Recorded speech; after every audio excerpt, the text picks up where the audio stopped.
Bonjour à toutes et à tous et bienvenue au musée de la faïence de Sarreguemines.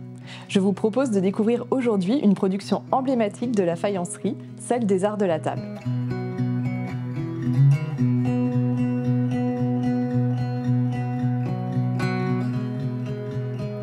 L'histoire de la manufacture de Sarreguemines débute en 1790, une période durant laquelle la société française va subir de profondes mutations. Durant ces 217 ans d'histoire, les perfectionnements techniques, l'évolution des modes de vie et des goûts vont profondément impacter la production des arts de la table. Celle-ci revêt des réalités très diverses. Tous les ménages n'ont pas les mêmes moyens. Les foyers les plus modestes vont servir le repas dans les plats de cuisson et la vaisselle va être constituée d'éléments disparates. Même dans les ménages moins modestes, les services d'apparat vont cohabiter avec des services d'usage quotidien. Dès sa création, la faïencerie produit une large gamme de vaisselle à destination de l'ensemble des classes sociales. Elle développe notamment une production de terre colorée très résistante et commercialisée sous l'appellation terre à feu. Mais l'idéal du XIXe siècle est le blanc.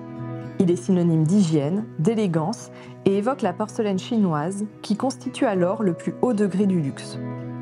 La manufacture va donc développer sa production de faïence fine, à pâte blanche, agrémentée de décors et recouverte d'une glaçure transparente. Elle propose également une production de prestige et notamment des services dédiés à la consommation du café et du thé qui va se démocratiser au courant du XIXe siècle en grès fin mat, une technique inspirée de la production anglaise de Jasper Ware. Cette production va connaître un grand succès et sa qualité va contribuer à la renommée de la manufacture. La production de services en porcelaine va quant à elle débuter au milieu du XIXe siècle. La manufacture propose des services de table pour 6, 12, 18 et jusqu'à 24 couverts. Ils se composent d'assiettes et d'un ensemble de plats de présentation dont la soupière constitue la pièce maîtresse. De nombreux accessoires sont proposés pour améliorer le confort des convives et marquer la richesse de la table. Beurrier, moutardier, huilier et vinaigrier, porte-couteaux, porte-menus. On propose également des services à destination des enfants. Des ménages, utilisés pour manger, et des dînettes pour les poupées. L'un comme l'autre participe à l'apprentissage du repas par l'imitation. Des ensembles propres à la consommation d'un aliment apparaissent. Ils en prennent généralement le nom. Service à gibier, à poisson, à asperges. En plus de la vaisselle, la table va accueillir des éléments destinés à son ornementation. C'est le cas du surtout de table qui va être généralement placé au centre de celle-ci et qui va constituer l'élément pivot autour duquel on va pouvoir disposer également des chandeliers, des coupelles et des corbeilles garnies de fruits ou de compositions florales.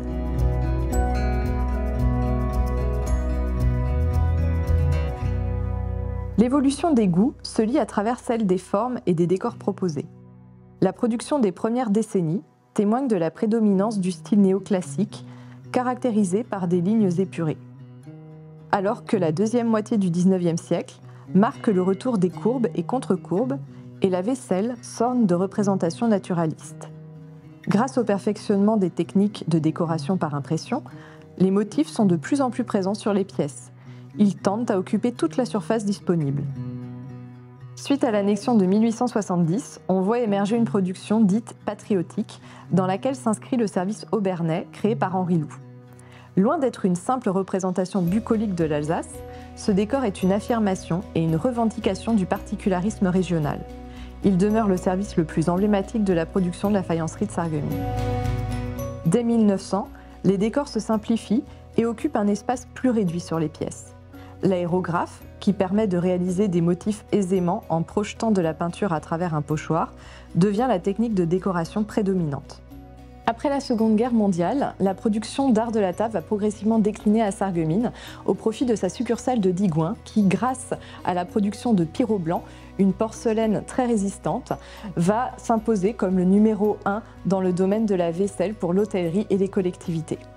Le rachat de Sarreguemines et de ses succursales par le groupe Luniville Badonviller-Saint-Clément va conduire à l'arrêt définitif de la production de vaisselle à Sarreguemines en 1982 dans le cadre d'une réorganisation des unités de production au sein du groupe.